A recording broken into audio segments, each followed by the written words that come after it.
Kali ini saya akan menjelaskan kepada Anda mekanisme pembentukan plak di pembuluh darah arteri koronaria jantung. Perlu Anda ketahui bahwa ada dua penyebab daripada pembentukan plak di pembuluh darah arteri koronaria jantung.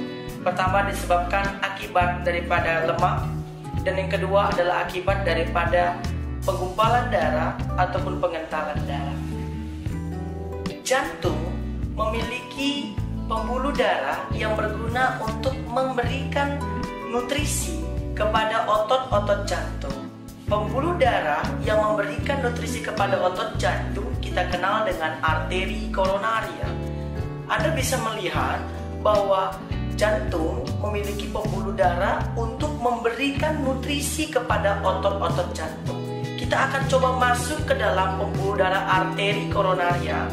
Lalu Anda bisa melihat bahwa seluruh komponen yang ada di dalam darah terletak di tengah daripada pembuluh darah. Mereka tidak boleh menyentuh dinding daripada pembuluh darah. Kenapa? Karena jika mereka menyentuh dinding daripada pembuluh darah, maka akan terjadi injury atau kerusakan. Anda bisa lihat ketika lemak cukup banyak, Anda bisa lihat bahwa lemak menyentuh daripada dinding pembuluh darah. Perlu Anda ketahui bahwa miokardium atau otot jantung, kita mengibaratkan miokardium itu seperti manusia. Artinya, sel-sel jantung itu berguna untuk memompakan darah ke seluruh tubuh. Kita anggaplah bahwa sel jantung itu adalah manusia yang berfungsi untuk menjalankan mesin agar suatu mesin tersebut bisa bekerja untuk memompa darah. Nah, manusia-manusia ini atau sel-sel otot jantung ini diberi makan lewat suatu pipa. Pipa tersebut kita namakan dengan arteri koronaria. Ketika Anda melihat gambar jantung bahwa otot-otot jantung itu yang berwarna merah dan Anda melihat ada seperti kabel atau pipa tersebut, ini adalah satu jalur, suatu pipa untuk memberi makan otot-otot jantung tersebut, atau untuk memberi makan kita umpamakan adalah manusia-manusia yang menggerakkan jantung tersebut.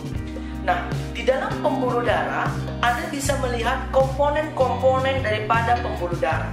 Kita menggambarkan komponen tersebut ada lemak. Di dalam gambar Anda melihat lemak yang berwarna kuning. Lalu Anda melihat juga ada yang dinamakan dengan sel darah merah, di mana sel darah merah ini membawa oksigen, dan oksigen adalah bahan baku untuk mendapatkan energi. Kita katakan bahwa oksigen tersebut atau sel darah merah tersebut adalah makanan bagi otot jantung atau makanan bagi manusia yang bekerja untuk memompakan darah tersebut. Lalu Anda melihat yang komponen ketiga, yaitu adalah sel yang bentuknya runcing-runcing. Itu adalah perumpamaan untuk trombosit atau sel pembekuan darah. Normalnya, seluruh komponen darah ini berjalan tepat di tengah lumen atau tepat di tengah ruang daripada pembuluh darah. Mereka tidak boleh menyentuh dinding daripada pembuluh darah. Kenapa? Karena ketika mereka menyentuh dinding pembuluh darah, maka akan terjadi kerusakan daripada dinding pembuluh darah tersebut. Namun, bila jumlah kolesterol, akumulasi daripada kolesterol yang ada di dalam darah Anda cukup tinggi, maka mau tidak mau, maka seluruh komponen darah tersebut akan bertambah dan mau tidak mau akan menyentuh daripada dinding kanan ataupun kiri daripada pembuluh darah, sehingga menyebabkan terjadinya kerusakan daripada dinding pembuluh darah. Lapisan dinding pembuluh darah bagian pertama sekali kita namakan dengan endotel. Endotel adalah sel yang melapisi daripada dinding pembuluh darah. Ketika terjadi pergesekan antara lemak dengan endotel, maka tautan antara satu endotel dengan endotel lainnya menjadi renggang, sehingga kolesterol akan menyelusup masuk melalui celah antar satu endotel dengan endotel lainnya. Anda bisa dapati melihat bahwa kolesterol tersebut menyelusup masuk ke dalam celah daripada endotel tersebut.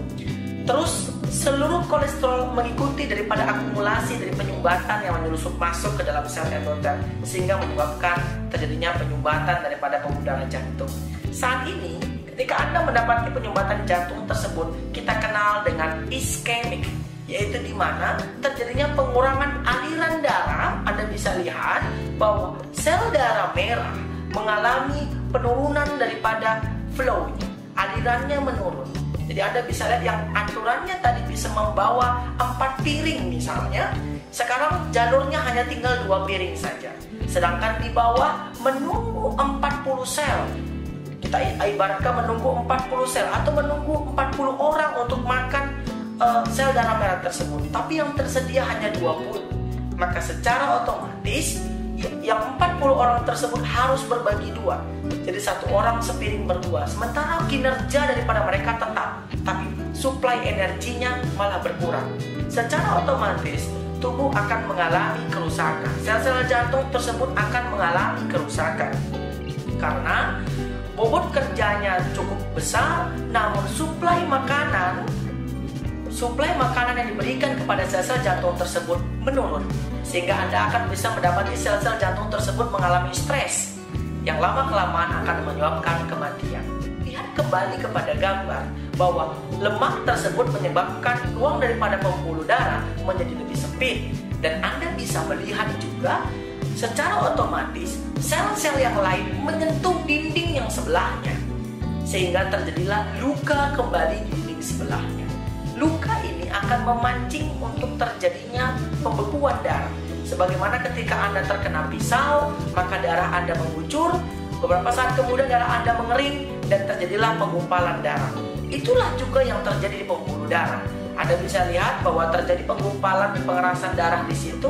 Inilah yang kita kenal dengan trombus. Anda bisa melihat di sebelah kanan ditutupi oleh lemak dan di sebelah kiri ditutupi oleh penggumpalan darah.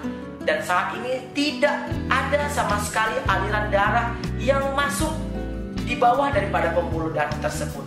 Maka ini yang kita kenal dengan nama oklusi total.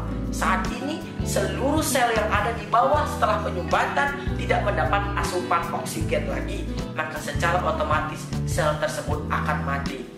Nah, ketika sel tersebut mati, maka manusia yang mengidap penyakit ini akan mengalami infarction. Kematian sel dalam jumlah besar akan menyebabkan gagal jantung, bahkan bisa menyebabkan kematian. Itulah mekanisme daripada pembentukan arteriosklerosis pada pembuluh darah arteri koroneria jantung. Terima kasih.